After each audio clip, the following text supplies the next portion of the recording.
Voilà. Bonjour à tous. Bon bah ici, ciel est beau, il fait bon, vous entendez les petits oiseaux derrière, très certainement. Donc c'est bien joli tout ça. Une seule question m'interpelle à cet instant, c'est combien de temps ça va durer, d'après vous? Dans quelles conditions ça va durer, d'après vous? Évidemment, vous êtes en train de vous dire oui, il va nous parler du pass sanitaire, il va nous parler de la pandémie, petit détail tout ça, petit détail à mon niveau. Moi je vois ça comme ça. Non? Il faudrait peut-être être un petit peu plus mature, se dire bon, le masque, oui ok, la pandémie, oui ok, mais ça c'est juste une symbolique, c'est juste quelque chose qui arrive bon, par peut-être des phénomènes stratégiques qu'on a complètement oubliés. Et un des premières questions de stratégie qui m'interpelle, c'est évidemment la notion de bien-être, de santé et de confort individuel et collectif. Je dis bien individuel et collectif, et non pas qu'individuel. Soyons clairs. Les histoires de développement personnel, c'est bien gentil, mais c'est personnel. Or, une personne sans un ensemble, une personne dans un ensemble, ça vaut quelque chose. Une personne sans ensemble, pour moi, c'est quand même quelque chose d'assez bizarre. Bon, donc si on commence à raisonner là-dessus, on se dit bon, bah, ok, donc ça voudrait dire que la pandémie, le masque, tout ça, ça veut dire que on s'est loupé quelque part. Voilà. Tout ça, c'est un prétexte à revoir notre copie, réanalyser un petit peu ce qui s'est fait, prédéfinir des stratégies, essayer de comprendre un peu ce qui se passe. À partir de ce moment-là, on est obligé de revenir sur beaucoup de choses. Bien évidemment la science, qu'il ne faudra pas confondre avec une religion. Bien évidemment l'avenir de l'humanité, qu'il ne faudra pas confondre non plus avec quelque chose de forcément inaliénable. Hein. Et puis il faudra revenir sur des choses basiques, comme le dérèglement climatique, l'utilisation du nucléaire, la biodiversité, la protection de l'animal, la protection des végétaux aussi. Et puis la protection de l'homme, tout simplement, de l'homo sapiens, puisque nous sommes tous des homo sapiens, plus ou moins, avec des parties annexes, mais globalement, nous sommes tous des homo sapiens. Donc tout ça fait que on doit quand même réussir à travailler un petit peu notre vision des choses, vision du monde, pour nous éclaircir un petit peu la voie, et surtout celle de nos futures générations. Quoique, quand on parle de la future génération, à mon niveau, bon, allez, encore 20 ans, quelque chose comme ça, mais pour mes enfants, il reste, allez, 40 ans, 50 ans. Puis pour mes petits-enfants, il restait largement plus. Donc là, on est autour de, allez, on va dire 80 ans. 80 ans, c'est quand? 80 ans, c'est 2100. C'est pas si loin, 2100. En fait, en y réfléchissant comme ça, c'est pas si loin. Donc à partir de là, il faut repositionner le problème un petit peu d'autre sens en disant, bah, ah, ok, 2100, ça fait partie de nous, quelque part. Ça fait partie de nous aujourd'hui, à l'instant. Ce qui va se passer dans 2100 nous concerne tous. Et c'est pour ça que je me suis impliqué ces derniers temps dans un mouvement où vous avez, enfin un mouvement, une action plutôt qu'un mouvement, une action envers la population de manière générale pour faire connaître ce qu'on appelle la PNEI, psychoneuro-endocrino-immunologie. Moi j'ai entendu parler de ça il y a à peu près 20 ans. Bon, dans mes études de naturopathie, on a commencé à parler de ça il y a 20 ans. Ça a été laissé un peu de côté, c'était un peu oublié. Et puis, comme d'autres choses, on est revenu à quelque chose de plus scientifique, de plus ceci, de plus cela, de plus vendable, tout simplement. La naturopathie aujourd'hui, c'est quelque chose de vendable, c'est un outil. Donc, il faut faire du fric avec, il ne faut pas l'oublier, comme beaucoup d'autres événements. Donc tout ça fait qu'on s'aperçoit tout de suite qu'en revenant sur les notions de la PNEI comme elle a été créée à la base, rapport aux êtres humains, par rapport à ses découvertes sur les neurotransmetteurs, par rapport à tout ça, le système hormonal, le système endocrinien.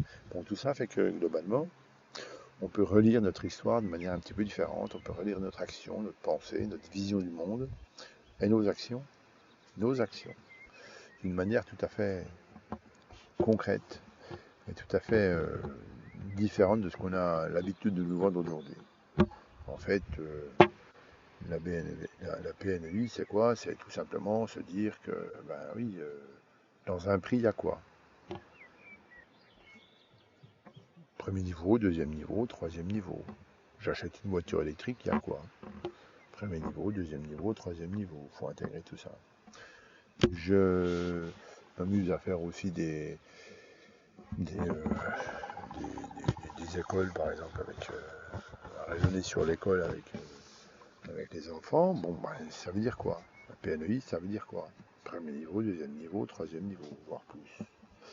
Donc, premier niveau, oui, ils apprennent à lire, ils apprennent à écrire, ils apprennent à compter. Ok, d'accord.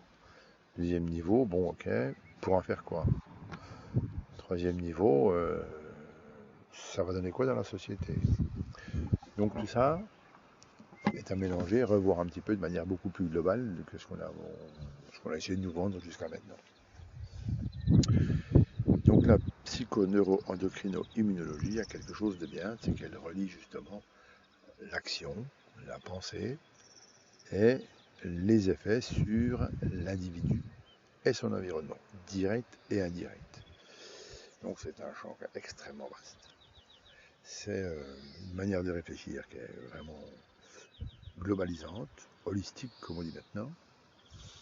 Et quelque part, eh bien, évidemment, la pandémie c'est quoi? On s'en fout de la pandémie. Les masques c'est quoi? On s'en fout du masque. Les fermetures des magasins, le blackout total de certaines sociétés, de certaines parties de la société, tout, ça veut dire quoi? Ça représente aussi essentiellement quelque chose de très appartenant à l'Homo sapiens, c'est la peur. En fait, on est mu par la peur. Hormonalement, la peur c'est quoi? Eh bien, c'est le stress. Donc pour ne pas avoir peur, il faut bien gérer son stress, déjà pour commencer. Si on gère mal son stress, évidemment, on va avoir peur. Donc déjà une base. Ah, la peur, ce n'est pas que, c'est une notion de stress. Donc mettre un masque, ça veut dire quoi? C'est j'ai peur de, je stresse de, voilà. Donc il y a des choses qu'on n'a pas compris. Des choses qu'il faut réenfiler, c'est comme une perle, comme un collier de perles, il faut enfiler la perle encore. C'est Socrate disait, mais encore. Reposer la question, mais encore. À partir de là, vous allez commencer à comprendre, nous commençons à comprendre que tout est un ensemble de choses, et que dans cet ensemble de choses, il va falloir évidemment repenser notre fonctionnement basique, notre fonctionnement sociétal, notre positionnement individuel dans la société, et qu'à partir de là seulement, on va pouvoir seulement reconstruire le monde d'après. Parce que le problème, il est là. Si on continue dans notre système comme on est aujourd'hui, évidemment, vous avez très certainement entendu parler de la collapsologie. Qu'est-ce que c'est que la collapsologie? C'est la catastrophe. Bien plus que nucléaire, on s'en fout. Bien plus que sanitaire, c'est plus notre problème. Bien plus que humanitaire, c'est au-delà. C'est la disparition de l'homme, voire de la planète, voire de la biodiversité et compagnie. Pourquoi? Parce que l'homo sapiens ne saura pas, n'a pas su s'arrêter, ne sait pas s'arrêter dans ses délires néocortex. Il pense, il crée, il nous envoie sur la Lune, ouais, ok, là encore, puis alors. Est-ce que c'est vraiment si important d'aller sur la Lune? Est-ce que c'est plus important d'aller sur la Lune ou de sauver des immigrés dans la mer Méditerranéenne? Est-ce que c'est plus important de construire une voiture électrique pour soi-disant déconsommer plutôt que de privilégier la sauvegarde du petit enfant qui va gratter dans les mines pour avoir des minéraux rares? des minéraux rares, Mais il y a toute cette notion-là qu'il faut intégrer. Donc, un prix, oui, on y met quoi? Le prix, justement. Le prix de l'effort, le prix de la conciliation, le prix de la fraternité humaniste. Voilà ce que peut représenter la PNEI, psycho-neuro-endocrino-immunologie. Bien sûr, la psychologie, elle s'écarte complètement de ce qu'on appelle freudien, lacanien, machin. Non, tout ça, on s'en fout. Non, c'est la psychologie évolutive. Qui sommes-nous? Qui sommes-nous? Hormonalement parlant, neuronalement parlant et immunitairement parlant. Tout est là. À partir de ce moment, on va commencer à pouvoir comprendre comment marchent les tenants et les aboutissants d'un meilleur vivre ensemble, d'un mieux vivre ensemble. Je pense que donc l'idée que je propose, c'est revenir à quelque chose de cohérent par rapport à tout ça, revenir à quelque chose de plus sympathique, de manière globale. Global, ça veut dire, oui, planétaire. Planétaire. Un petit Français qui prend sa carte Gold et qui va s'acheter, qui va au restaurant par exemple, tout simplement, et puis qui prend un fruit de la passion, ça veut dire quoi en dessert? Vous allez au même restaurant et puis vous prenez un poisson, ça veut dire quoi? Comment il a été pêché? Est-ce que dans son prix, on a considéré le coût de la pêche dans son intégralité, c'est-à-dire pêche industrielle, qui dévaste les fonds marins, ou pêche à la ligne avec un artisan? Donc, c'est toutes ces choses-là qu'il faut mettre. À partir de ce moment-là, évidemment, si on est capable d'intégrer tout ça, on va être obligé de changer de mode de fonctionnement, de mode de vie par rapport à l'ensemble des choses, à soi-même et à son environnement, de manière totale. Qu'est-ce que ça veut dire? Traire une vache dans une ferme à 1000 bêtes, avec un robot de tréage, ceci et cela, et qu'est-ce que ça veut dire? Traire une vache, comme je l'ai vu faire et comme je l'ai eu fait, il y a quand même quelques années maintenant, par mon oncle, à la ferme familiale. On les connaissait toutes, nos vaches. Elles avaient toutes un prénom. Et ainsi de suite. Donc, tout ça, il y a une pensée, il y a des choses qu'il faut mettre en exergue. Il faut revoir un petit peu notre plan de marche. Il faut revoir notre feuille de marche, comme on dit, pour relancer un petit peu quelque chose de cohérent. Alors évidemment, dans cette période électorale dans laquelle nous sommes aujourd'hui, puisque nous sommes déjà en période électorale, aujourd'hui, début juin, on est dans la période électorale. Donc de fil en aiguille, notre période électorale, elle est cruciale, c'est clair. Elle va, du moins j'espère, changer beaucoup de choses, nous faire évoluer sur de nombreux points. On va pouvoir aborder de nombreuses questions, et j'espère bien, de enfin valoriser les travaux de Roger Guillemin, prix Nobel de 1977, né à Dijon, et complètement inconnu. Il s'appelle Roger Guillemin, donc ce Roger Guillemin en question, aujourd'hui 97 ans, qui habite aux États-Unis, et qui a compris ce que c'était que le système du stress, la gestion du stress, avec les hormones corticoïdes et ainsi de suite. Donc tout ça, il va falloir le prendre en compte, il va falloir revisiter notre paysage médiatique, politique, économique, social, l'éducation, le loisir, qu'est-ce que le loisir, à quoi il sert, et ainsi de suite. Voilà.